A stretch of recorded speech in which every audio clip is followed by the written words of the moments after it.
Arkansas Republican Senator Tom Cotton, a member of the Senate Intel Committee. He's had a pretty good idea that this had happened all along.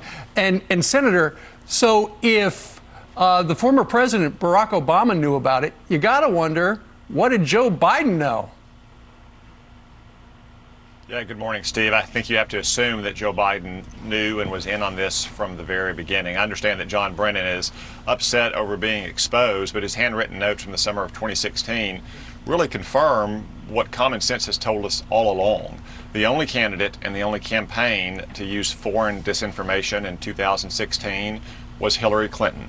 She hired a foreign spy who had sources in Russia, probably Russian intelligence officers themselves, to dig up dirt on Donald Trump and then to spread it around the American media.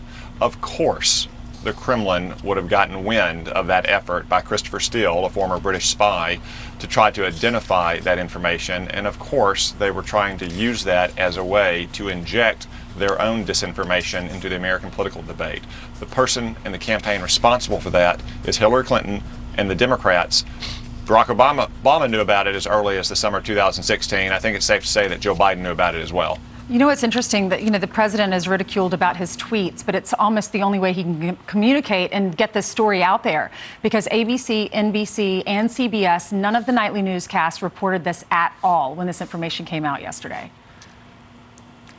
Yeah, and so it's not surprising that the media wing of the Democratic Party is in overdrive to protect Joe Biden in a partisan cocoon over these last 4 weeks of the campaign. They've been waging nonstop political battle against the president for 5 years, and they're not going to let up in the final 4 weeks of the campaign. Senator, let's just make sure everybody understands that they're just waking up and they always hear a Russia story and they wonder what this is grounded in. John Brennan is verbally briefing the President of the United States about a plan that would tie then-candidate Donald Trump to Russia as a means of distracting the public from her use of a private email server. This is not an opinion. John Brennan's words, his writings, longhand. So John Brennan does not deny this is him and said this in explanation. Tell me if this makes it better.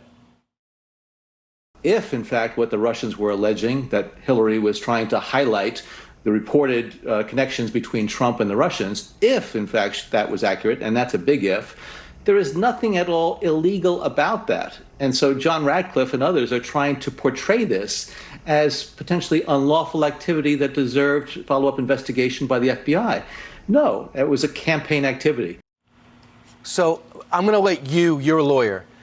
You just heard him say nothing wrong about that. As a distraction from her email scandal, nothing wrong about that, Senator. Yeah, that sounded like a word fog of CYA to me, Brian. Remember, it's not John Ratcliffe that made this FBI referral. He simply declassified an FBI referral that was contemporaneous, apparently, to John Brennan's briefing of the president and his handwritten notes. There was enough concern at the time to do so.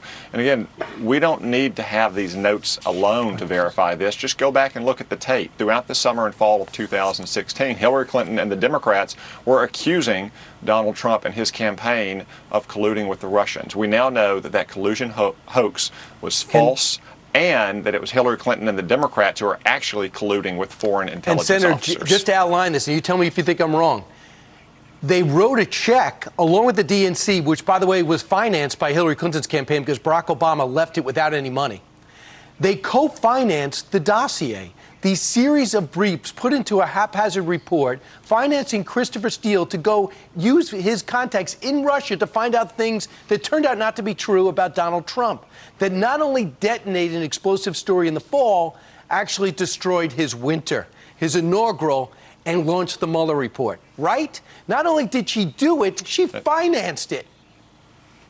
Yeah, no, Hillary Clinton and the DNC, through various cutouts and laundering mechanisms, paid Christopher Steele, a British intelligence officer, to go dig up dirt in Russia. All right. Senator, real quick, the president pulled the plug on negotiating with Nancy Pelosi over the stimulus. Sounds like he would like standalone bills to give people $1,200, help bail out and assist rescue the airlines. What do you think of that, real quick? Yeah, Steve, unfortunately, Nancy Pelosi and Chuck Schumer haven't really been negotiating in good faith. What the president proposed yesterday is exactly the kind of bill Republican senators tried to advance last month. But the Democrats didn't want to pass a bill before the election. They didn't want any bill without a no-strings-attached bailout of cities and states that have been grossly mismanaged for decades with nothing to do with the coronavirus. So if the Democrats are serious about getting relief to the people that need it most, they would take up the bill that Senate Republicans proposed just last month. All right. Senator Tom Cotton, thanks for joining us.